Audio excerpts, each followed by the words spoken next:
مدنی مذاکرہ مدنی مذاکرہ مدنی مذاکرہ مدنی مذاکرہ مدنی مذاکرہ شرعی سوالات اس میں سنے نیکوں کی حالات اس میں سنے سیکھے عقائد دین کے کیا ہے شیطان سے ایمان کو بچائیں شیطان سے ایمان کو بچائیں. آپ کا نام؟ میرا نام محمد عثمان شاکر ہے. محمد عویس نام ہے میرا. محمد بلال اتاری. شاہد جوید اتاری. میں سینئر سافٹ ویئر انجینئر ہوں بیکر ٹیکنالوجیز کے اندر. پروفیشنل مجلس سے میرا تعلق ہے. میں ایز اے ٹیچر ہوں. ایڈوکیٹ ہائی کورٹ ہوں. میں لاہور پتوکی سے آیا ہوں. پلانٹیشن ڈے سیلیبریٹ کرنے جا رہی دعوت اسلامی 1 اگست کو، کیا آپ کی انٹینشنز ہیں؟ اس حوالے سے کیا کریں گے آپ؟ بہت اچھا اسٹیپ ہے یہ، سب کے سامنے ہے کیا کلائمیٹ چینج ہمارے سامنے پتہ چل رہا ہے پوری دنیا کے اوور آل کے اندر. تو ایک پاکستان کی طرف سے ایک یہ والا اسٹیپ جا رہا ہے پلانٹیشن کے حوالے سے، یہ بہت ہی ایک اچھا اسٹیپ ہے. ہر ایک کو اس کے اندر جو ہے وہ اسٹیپ فارورڈ کرنا چاہیے. شجر کاری ہونی چاہیے کیونکہ گرینری ہوگی تو ہمارے یا پولوشن کم، اتنا پولوشن ہے اس کی ایسے ہی ایبزارب کرتا ہے، تو گرینری کی وجہ سے ہمارا ماحول بھی اچھا رہے گا، ہمارا جو ہے موسم ہے وہ بھی اچھا رہے گا، بارش بھی ٹائم پہ ہوں گی، گرمی بھی، مطلب معاملات صحیح ہوتے ہیں. ایسے ہم نے امیر سنت کی ذات سے، دعوت اسلامی سے بہت کچھ سیکھا، اور اپنے جو پوزیشنز ہیں اس پہ جا کر ان کو جب امپلیمنٹ کیا تو اس کے بہت سے فوائد دیکھے. یقیناً امیر سنت کی ذات اس وقت مسلمانوں کے لیے ایک احسان عظیم ہے، جس کی وجہ سے اپنی دنیا بھی سنور سکتی ہے، دنیاوی معاملات بھی، اور آخرت تو یقیناً آخرت ہی کی بھلائی کی وہ باتیں کرتے ہیں. موجودہ دور کے اندر تو الحمدللہ یہ مدنی مذاکرہ یہ سمجھے کہ ایک ہمارے لیے بہت اچھی سبیل ہے، ایک بہت اچھا راستہ ہے کہ انسان اپنی آخرت سنوارنے کے لیے ایک بہترین ذریعہ ہے. یہ خود بھی اپنے آپ کو بھی فکر آخرت کے لیے تیار کرنا چاہیے، اپنی اولادوں کو بھی قرآن و حدیث کی تعلیمات دینی چاہیے، اور اس کے لیے بہترین الحمدللہ جو ذرائع ہیں علم دین حاصل کرنے کے، اس میں سے ایک مدنی مذاکرہ بھی ہے. اور گھروں میں سب کو مدنی چینل آن رکھنا چاہیے. یہ اوٹ پڑانگ جو چینلز دیکھتے ہیں اس میں کیا ہے کہ ذہن خراب ہوتے ہیں نوجوان نسل کے، اور یہ فی زمان اللہ کا شکر الحمدللہ اس پرفتن دور میں دعوت اسلامی کا مدنی ماحول اور مدنی مذاکرے ایک ایسا سمجھے کہ یہ سونا ہے اور اس کو حاصل کرنا چاہیے. سب جب بھی ہم فیضان مدینہ آتے تو کچھ سیکھ کے جاتے ہیں. آج بھی ہم نے بہت کچھ سیکھا ہے، اور اس طرح کے اللہ والے بندے کے پاس جب ہم بیٹھتے ہیں تو بہت کچھ سیکھتے ہیں، اور یہاں کا ماحول کا ایک خاص اثر ہوتا ہے. مدنی مذاکرے کے اندر خصوصاً بالخصوص امیر سنت کا جو فیضان ہے نا وہ انسان کو ملتا ہے. جس طرح جسم کو بیماری تھی نا تو اس کے لیے علاج کے لیے ڈاکٹر کے پاس جاتی ہیں، تو روح کی جو بیماری ہے نا اس کے لیے بھی ڈاکٹر ہیں، اور وہ ڈاکٹروں کے بھی ڈاکٹر ہمارے میر علیہ السلام پیر مرشد الیاس قادری صاحب الحمدللہ ادھر آئیں گے، ان کا دیدار ہی ہوگا. اور اللہ کے بندوں پر جو انوار کی بارش ہو رہی ہوتی ہے نا اس میں جب آدمی بیٹھتا ہے انوار کی بارش میں حصہ مل جاتا ہے، تو الحمدللہ کہ روحانی بیماری دور ہو جاتی ہے. اگر آپ مدنی مذاکرہ لگاتار 3 بار دیکھ لیں گے نا تو انشاءاللہ علم میں، عمل میں آپ کے جو ہے نا بہت اچھی ایک مثبت تبدیلی آئے گی. آپ خود محسوس کریں گے کہ لوگ اس کے اتنے دیوانے کیوں ہیں. امیر اہل سنت کے مدنی مذاکرے میں علم دین تو ہے ہی ہے، علم دین سیکھنے کا بہترین ذریعہ ہے، لیکن علم دین کے ساتھ آپ کی سوشل سماجی لائف جو ہے وہ بھی بہتر ہو سکتی ہے. اگر آپ گھر کے سربراہ ہیں، گھر کے فرد ہیں، تو میرے لیے سنت آپ کی جو سوشل لائف اپنے گھر میں جو رہنے کے حوالے سے ہے اس میں برداشت، گھر والوں کو برداشت، گھر والوں کے ساتھ محبت شفقت سے پیش آنا، یہ میرے لیے سنت کے مدنی مذاکروں میں سیکھنے کا ایک بہترین ذریعہ ہے. اور آپ کی زندگی جو ہے وہ خوشگوار بن سکتی ہے مدنی مذاکرہ دیکھنے سے. میرا فرسٹ مدنی مذاکرہ تھا جس میں جو آیا ہوں، تو بہت اچھا لگا. مطلب یہ کہ ایسے سوالات، اور میں پروفیشنل میٹ اپ کے اندر بھی آیا ہوں تو کچھ ایسی چیزیں سیکھنے کو ملی جو ہمیں مطلب لائف کے اندر جو ہمارے روزمرہ کی چیزیں ہوتی ہیں، جو مطلب ہم لوگ دیکھ رہے ہوتے ہیں آفیسز کے اندر بھی کہ ایسے سوالات ہوتے ہیں ان سے، تو وہ اس کے بارے میں بھی ہمیں گائیڈنس ملی کہ کیا ہمیں کرنا چاہیے، کیا نہیں کرنا چاہیے، کب بولنا چاہیے، کب نہیں بولنا چاہیے. تو یہ چیزیں کافی مجھے یہاں پہ سیکھنے کو ملی ہیں. یہ جو ڈائری رکھی ہوئی ہے دعوت اسلامی کے ذریعے ہی رکھی ہے، اور دینی ماحول میں جو آئے ہم دعوت اسلامی کے ذریعے ہی آئے، دین کی دعوت ملی ہمیں پتہ چلا کہ نمازیں کس طرح پڑھنی چاہیے، کس طرح اپنے آپ کو درست کرنا چاہیے، کس طرح گناہوں سے بچنا چاہیے، اور دین کی دعوت کس طرح پھیلانی چاہیے. یہ سب ہمیں دعوت اسلامی سے سکھایا. ہمیں پہلے پتہ بھی نہیں ہوتا تھا کہ کس طرح اپنے آپ کو سنبھالنا ہے، کس طرح لوگوں سے بات چیت کرنی ہے. ایک بیہیویئر وائز بھی دعوت اسلامی نے ہمیں سکھایا ہے. کون سی ایسی عادت ہے امیر اہل سنت کی جو آپ کو بہت زیادہ اٹریکٹ کی؟ انداز بیاں ان کا، ایک چیز جو ہے وہ بات کو ڈیلیور کرنا دوسرے تک، یہ ایک بہت کم لوگوں میں اور بہت نمایاں ان کی خصوصیت ہے یہ والی چیز. یہ جو تبسم فرماتے ہیں نا، یہ ماشاءاللہ دل خوش ہو جاتا ہے. اور بعض دفعہ وہ مدنی مذاکرے میں کسی گفتگو کے دوران پنجابی بولتے ہیں نا، اسی منن والے ہیں سوچنے والے نہیں، تو بعض دفعہ میمن میں بھی بولتے ہیں. یہ دو چیزیں نا دل بڑا خوش کر دیتی ہیں. الحمدللہ رب العالمین والصلاة والسلام علی خاتم النبیین اما بعد فاعوذ باللہ من الشیطان الرجیم بسم اللہ الرحمن الرحیم الصلاة والسلام علیک یا رسول اللہ وعلی آلک واصحابک یا حبیب اللہ الصلاة والسلام علیک یا نبی اللہ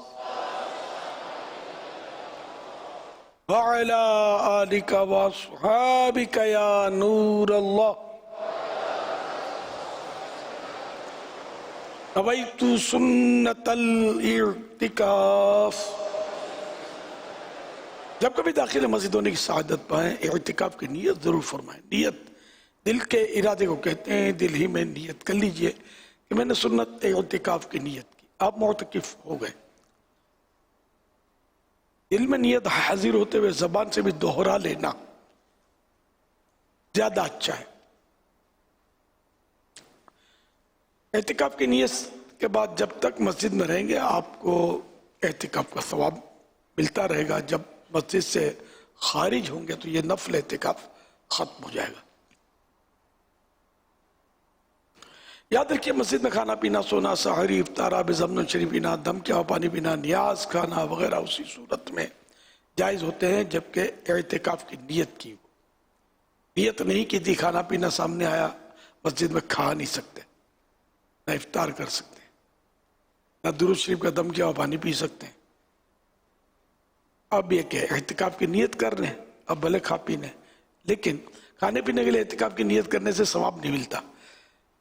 لہذا بہتر طریقہ یہ ہے کہ ثواب کی نیت سے اعتکاف کی نیت کریں اور اس کے بعد کچھ ذکر و درود کر لیں، چاہے تو 12 مرتبہ درود شریف پڑھ لیں. اب کھانے پینے سونے وغیرہ میں حرج نہیں. صلو علی الحبیب صلی اللہ علی محمد. 1444 ہجری کے محرم شریف کی آج دوسری شب ہے.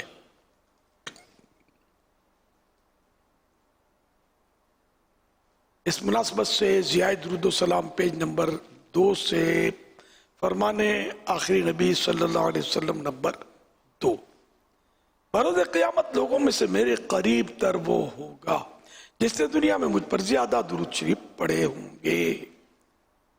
صلو علی الحبیب صلی اللہ علیہ وسلم. مدنی مذاکرے کا سلسلہ ہے، آپ سوالات کیجئے، سوال کا جواب وہ بھی بالصواب یعنی درست دے پاؤں گے. ضروری نہیں بن پڑا تو عرض کرنے کی کوشش کی جائے گی. بھول کرتا پائیں فوراً میری اصلاح فرمائیں، مجھے آئیں بائیں شائیں کرتا، اپنے موقع پر بلا وجہ اڑتا نہیں، شکریہ کے ساتھ رجوع کرتا پائیں گے انشاءاللہ الکریم. صلو علی الحبیب صلی اللہ علیہ وسلم. مجھے دعوت اسلامی سے بہت پیار ہے.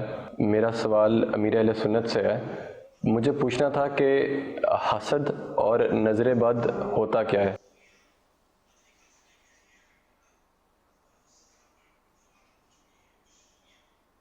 حسد جو ہے یہ اس کی تعریف یہ کہ کسی کی خوبی دیکھ کر اس کو ملی ہوئی نعمت سے، اس کی خوبی سے یہ خواہش کرنا، یہ تمنا کرنا کہ وہ نعمت، وہ خوبی جو اس کو حاصل ہے وہ اس سے چلی جائے، یہ ہے حسد۔ ایک تعریف میں یوں بھی ہے کہ یہ چلی جائے اور مجھے مل جائے، ورنہ اتنا بھی اگر ہے کہ چلی جائے، ضائع ہو جائے اس کو، تو بھی یہ حسد ہے، اور یہ بہت بری صفت ہے۔ حضرت سیدنا ابو ہریرہ رضی اللہ عنہ سے روایت ہے کہ حضور نبی کریم رؤوف الرحیم صلی اللہ تعالی علیہ وآلہ وسلم نے ارشاد فرمایا، حسد سے دور رہو، کیونکہ حسد نیکیوں کو اس طرح کھا جاتا ہے جس طرح آگ خشک لکڑی کو، سوکھی لکڑی کو آگ جس طرح جلا جاتی ہے، کھا جاتی ہے، اس طرح حسد نیکیوں کو کھا لیتا ہے۔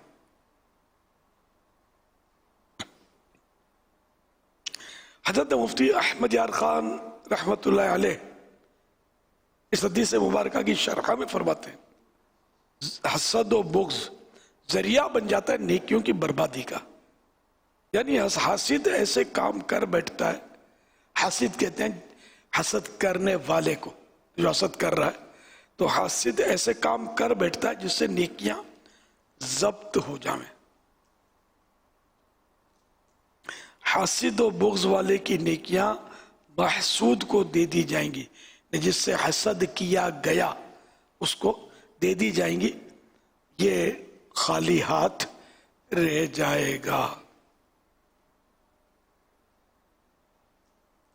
امام التصوف امام حارث محاسبی رحمت اللہ علیہ فرماتے ہیں، آرزوؤں کو کم کر کے اپنے دل سے حسد کو دور کرو۔ میرے آقا اعلی حضرت امام اہل سنت مولانا شاہ امام احمد رضا خان رحمت اللہ علیہ فرماتے ہیں، حسد شہرت طلبی سے پیدا ہوتا ہے، یعنی کہ جس کو مشہور ہونے کی تڑپ ہوتی ہے نا، تو اس کے ذریعے اس حسد شہرت طلبی، شہرت مانگنے، شہرت اور مشہوری چاہنے سے پیدا ہوتا ہے۔ اور میرے رب کریم کے وجہ کریم کے لیے حمد ہے۔ اعلیٰ حضرت فرماتے ہیں کہ میرے رب کریم کے وجہ کریم کے لیے حمد ہے کہ میں نے کبھی اس کے لیے خواہش نہ کی، بلکہ ہمیشہ اس سے نفور یعنی نفرت کرنے والا اور گوشہ نشینی کا دل دادا رہا۔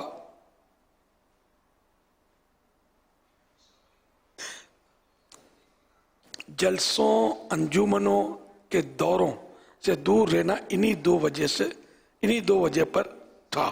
فتاوی رضویہ جلد 29 پیج نمبر 558۔ اعلیٰ حضرت اپنا وہ ارشاد فرماتے ہیں، ہم لوگوں کی ترغیب اس میں ہے کہ میں نے کبھی حسد نہیں کی، کسی سے حسد نہیں کیا، کہ یہ حسد کرنے والا ظاہر بے وقوفوں کا سردار ہوتا ہے، کہ کسی کو خوبی ملی ہے، نعمت ملی، کوئی ذہین ہے، اب یہ ذہین اس کو بنایا کس نے؟ اللہ پاک نے بنایا۔ کوئی مالدار ہے، اب مالدار سے حسد کرنا کہ اس کا مال چلا جائے، یہ مطلب اپنے چاہنے سے تھوڑی مال چلا جائے گا، اپنی نیکیاں بھلے چلی جائیں لیکن اس کا مال نہیں جاتا۔ تو یہ مال کس نے دیا؟ مولا نے۔ تو یہ جلنا اس سے یعنی بالکل فضول ہے۔ کسی نعت خواں کی آواز اچھی ہے، کسی کی کم اچھی ہے، تو وہ جلے کہ اس کی آواز بیٹھ جائے، گلا خراب ہو جائے، اور مطلب اب یہ کہ یہ بے وقوفی ہے نا، تو اس طرح کی خواہشیں کرنا کہ اس کی یہ جو نعمت ہے یہ چلی جائے، کہ اس کی نعمت تو جانے سے ہی ہمارے چاہنے سے ہماری نیکیاں البتہ چلی جائے، اس کا مطلب آپ نے ابھی سنا۔ اس لیے مطلب حسد کرنا بے وقوفی بھی ہے، عقل سے بالکل ہٹ کر ہے، تو حسد کرنی نہیں چاہیے۔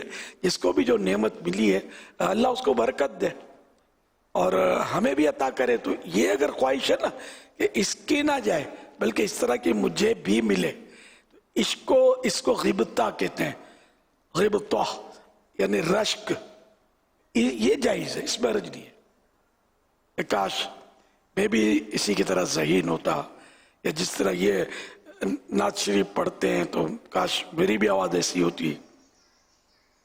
کہ میں بھی اسی طرح بیان کرتا، اس میں حرج نہیں ہے، کیونکہ یہاں اس کے ضائع ہونے کی زوال کی خواہش پائی نہیں گئی، اس لیے یہ حسد نہیں، رشک ہے اور یہ جائز ہے۔ حضرت عبداللہ بن عباس رضی اللہ عنہما، کیونکہ اس کا دوسرا حصہ کوئی نظر کے تعلق سے بھی تھا، تو حضرت عبداللہ بن عباس رضی اللہ عنہما سے روایت ہے، رسول کریم صلی اللہ علیہ وآلہ وسلم نے ارشاد فرمایا، نظر حق ہے، کوئی چیز تقدیر پر سبقت کر سکتی ہے تو وہ نظر ہے، اور جب تم سے نظر کے علاج کے لیے غسل کرنے کا کہا جائے تو غسل کر لو۔ اب اس کی بھی وہ تفصیل ہے، شرح ہے، خیر اس حدیث پاک میں نظر حق ہے، العین حق، نظر کا لگنا جو ہے نا، یہ بعض لوگ انکار کر دیتے ہیں، کچھ نہیں ہوتا ہے نظر وظر، کوئی حدیث میں ہے، بلکہ قرآن میں تذکرہ ہے۔ وَقَالَ يَا بَنِيَّ لَا تَدْخُلُوا مِن بَابٍ وَاحِدٍ وَادْخُلُوا مِن أَبْوَابٍ مُتَفَرِّقَةٍ۔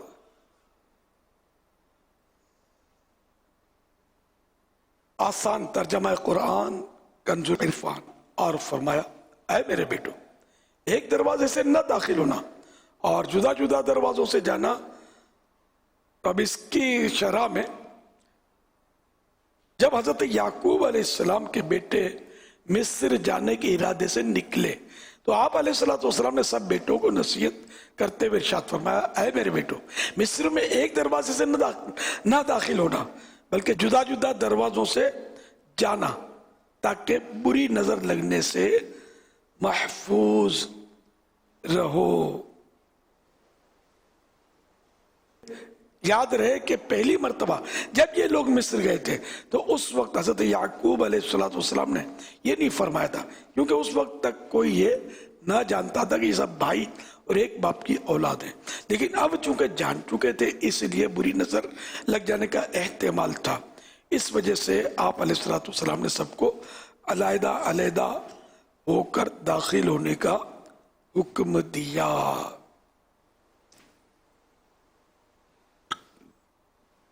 تو بہرحال یہ کہ نظر کا لگنا جو ہے یہ بالکل حق ہے، نظر لگتی ہے، نظر بندے کو قبر میں اور اونٹ کو دیگ میں داخل کر دیتی، یہ بھی حدیث شریف ہے۔ نظر کسی کو بری نظر لگ جائے تو بعض اوقات وہ کہیں کا نہیں چھوڑتا، انہیں موت تک واقع ہو جاتی ہے، قبر میں پہنچا دیتی ہے۔ اچھا، اب اس میں یہ کہ نظر اچھی بھی ہوتی ہے، بری تو ہوتی ہے، اچھی بھی نظر ہوتی ہے۔ حضرت شیخ شہاب الدین سہروردی رحمت اللہ علیہ مینا شریف میں غالباً مسجد خائف میں نمازیوں کے اندر آ جا رہے تھے صفوں میں، کسی نے کچھ عرض کیا ہو تو فرمایا کہ میں یہ عاجزی فرمائے تو بہت بڑے ولی اللہ ہوئے، سلسلہ عالیہ سہروردیہ کے پیشوا ہیں، فرمایا کہ میں بس چاہتا ہوں کہ کسی اللہ والے کے مجھ پر نظر پڑ جائے۔ تو نظر اچھی بھی ہوتی ہے، بری بھی ہوتی ہے۔ ہم نے اپنے بچپن میں یہ سنا تھا کہ مطلب اس کو بچے کے مولانا کے پاس لے جاؤ، فلاں کے پاس لے جاؤ اور نظر ڈلوا لو۔ اب پتہ نہیں یہ کہتے نہیں کہتے، پہلے اس طرح کہتے تھے، کیا ہو سکتا ہے اب بھی بعض گھرانوں میں کہتے ہیں وہ اس کو ذرا نظر ڈلوا لو۔ حضرت مفتی احمد یار خان نعیمی رحمت اللہ علیہ فرماتے ہیں، ایک شخص نے کہا میں نے بڑوں کو دیکھا کسی میں کچھ نہیں، دوسرے نے کہا مگر کسی نے تجھے نہ دیکھا، اگر کوئی نظر والا تجھے دیکھ لیتا تو تیرا یہ حال نہ ہوتا، اس طرح بک بک نہ کرتا، اچھے کی نظر ہی تجھ پر نہیں پڑی ہے، تو شیطان کی نظر پڑی ہے تو ایسی بات نہیں کرتا ہے کہ بڑوں کو دیکھا کسی میں کچھ نہیں۔ مجھے بہت پہلے کسی سے واسطہ پڑا تھا، اس نے بھی یہی کہا تھا، اسی طرح کی بات کی تھی، میں نے بڑوں کی وہ پتہ نہیں کیا کیا بول رہا تھا، دم اٹھا کر دیکھی اور